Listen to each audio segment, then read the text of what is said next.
Gabriel García Márquez, Aracata, Colombia, 1928, México DF, 2014.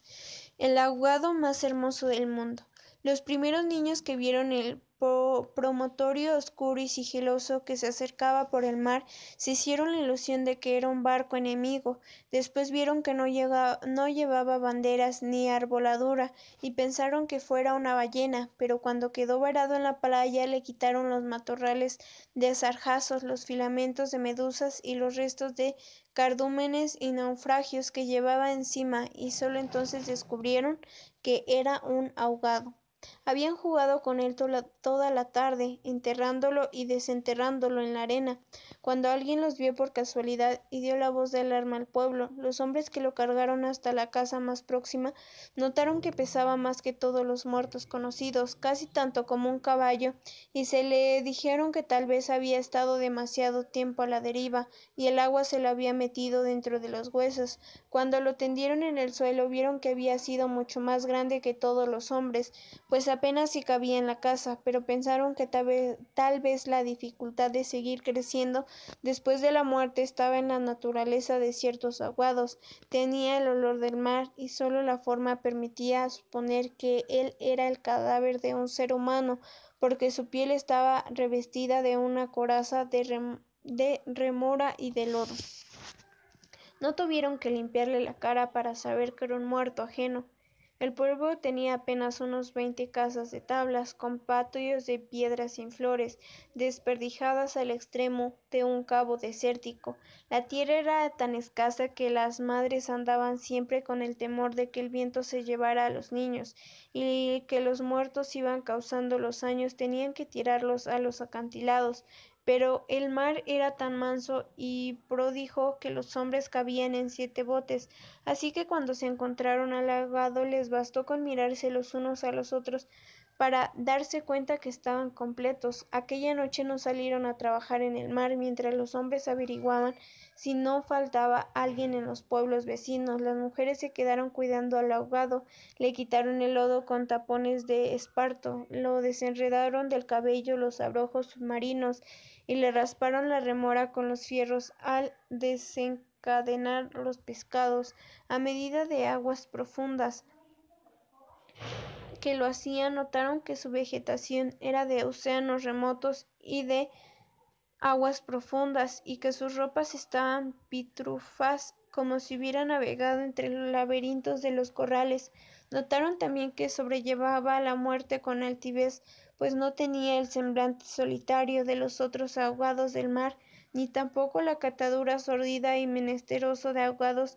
fluviales, pero solamente cuando acabaron de limpiarlo vieron conciencia de qué clase de hombre era, y entonces se quedaron sin aliento. No solo era el más alto, el más fuerte, el más viril y el mejor armado que habían visto jamás, sino que todavía cuando lo estaban viendo no les cabía en la imaginación. No se encontraron en el pueblo una cama bastante grande para tenderlo, ni una mesa bastante sólida para velarlo, ni le vinieron los pantalones de la fiesta de los hombres más altos, ni las camisas dominicales de los más corpulentos, ni los zapatos del mejor plantado. Fascinadas por su desproporción y su hermosura, las mujeres decidieron entonces hacerle unos pantalones con un pedazo de vela cangreja, una camisa bramante de novia,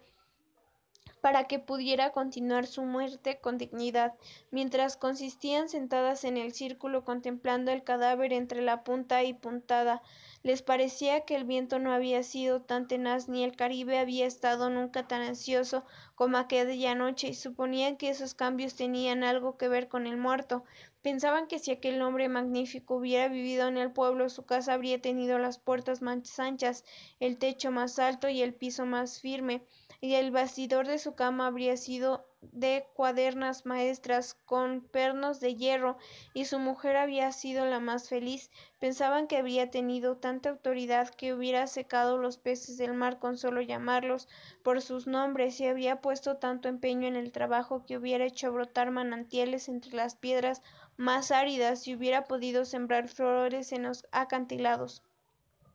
Lo compararon en secreto con sus propios hombres, pensando que no serían capaces de hacer toda una vida lo que aquél era capaz de hacer en una noche, y terminaron por repudiarlos en el fondo de sus corazones como los seres más escuálidos y mezquinos de la tierra. Andaban extraviados por esos dédalos de fantasía, cuando la más vieja de las mujeres, que por ser la más vieja había contemplado al ahogado con menos pasión que compasión, suspiró: «Tiene cara de llamarse Esteban». Era verdad. A la mayoría le bastó con mirarlo otra vez para comprender que no podía tener otro nombre. La más porfiada, que eran las más jóvenes, se mantuvieron con la ilusión de que al ponerle la ropa tendido entre flores y con unos zapatos de charol pudiera llamarse Lautaro, pero fue una ilusión vana. El lienzo resultó escaso, los pantalones mal cortados y peor cosidos le quedaron estrechos, y las fuerzas ocultas de su corazón hacían saltar los botones de la camisa. Después de la medianoche se adelgazaron los silbidos del viento, y el mar cayó en sopor de miércoles. El silencio acabó con las últimas dudas. Era Esteban. Las mujeres que lo habían vestido, de lo que habían peinado, las que habían cortado las uñas y raspado la barba, no pudieron reprimir un estremecimiento de compasión cuando tuvieron que resignarse a dejarlo tirado por los suelos. Fue entonces cuando comprendieron cuándo debía haber sido infeliz con aquel cuerpo descomunal. Si hasta después de muerto le estorbaba, lo vieron condenado en vida a pasar por medio lado las puertas, a descalabrarse con los travesaños, a permanecer de pie en las visitas sin saber qué hacer con sus tiernas y rosadas manos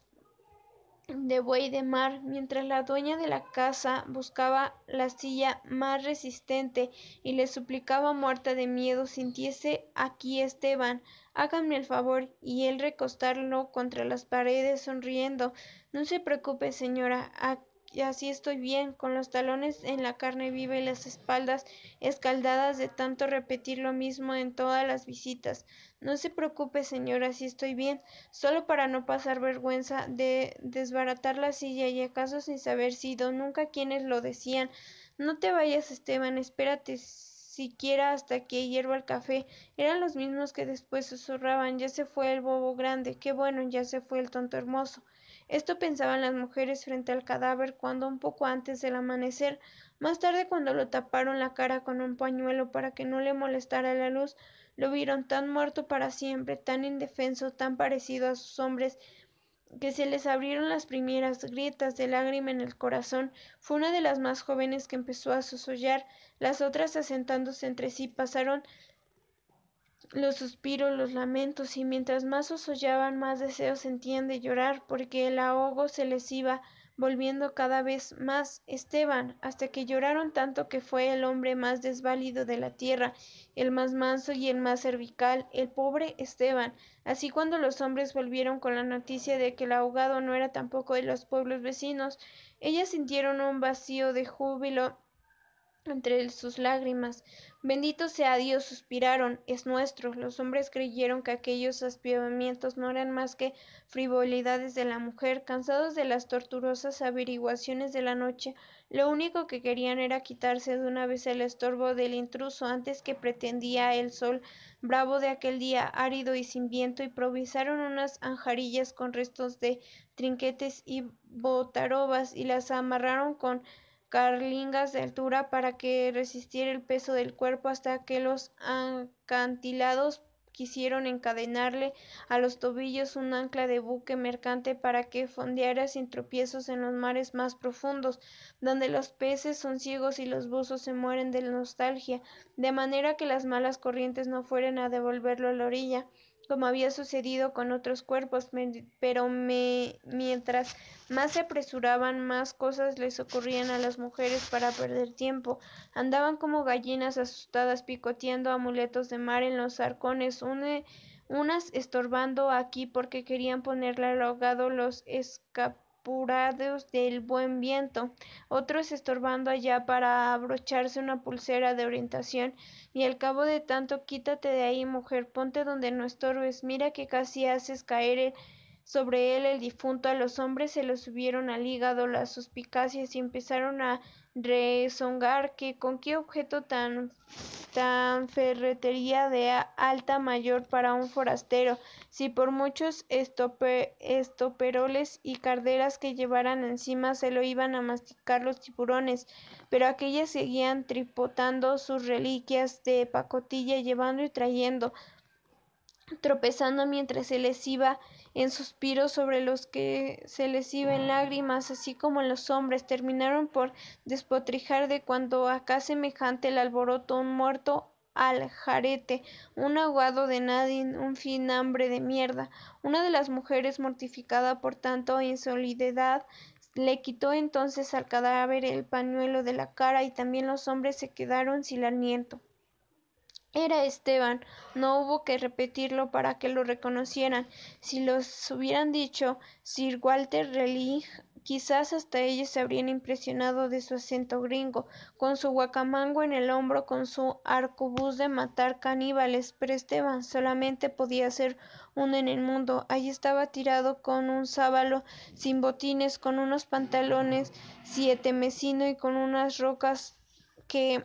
solo podían cortarse con un cuchillo. Bastó con que se le quitara el pañuelo de la cara para darse cuenta que estaba avergonzado, de que no tenía la culpa de ser tan grande ni tan pesado ni tan hermoso, y que si hubiera sabido que aquello iba a suceder había buscado un lugar más discreto para ahogarse. En serio me hubiera amarrado yo mismo a una áncora de galón en un cuello y hubiera trasvillado como quien no quiere la costa de los acantilados para no andar ahora estorbando con este muerto de miércoles, como ustedes dicen, para no molestar a nadie con esta porquería fienambre que no tiene nada que ver conmigo. Había tanta verdad en su modo de estar que hasta los hombres más suspicaces, los que sentían amargas las minuciosas noches del mar, temiendo que sus mujeres se cansaran de soñar con ellos para soñar con los ahogados,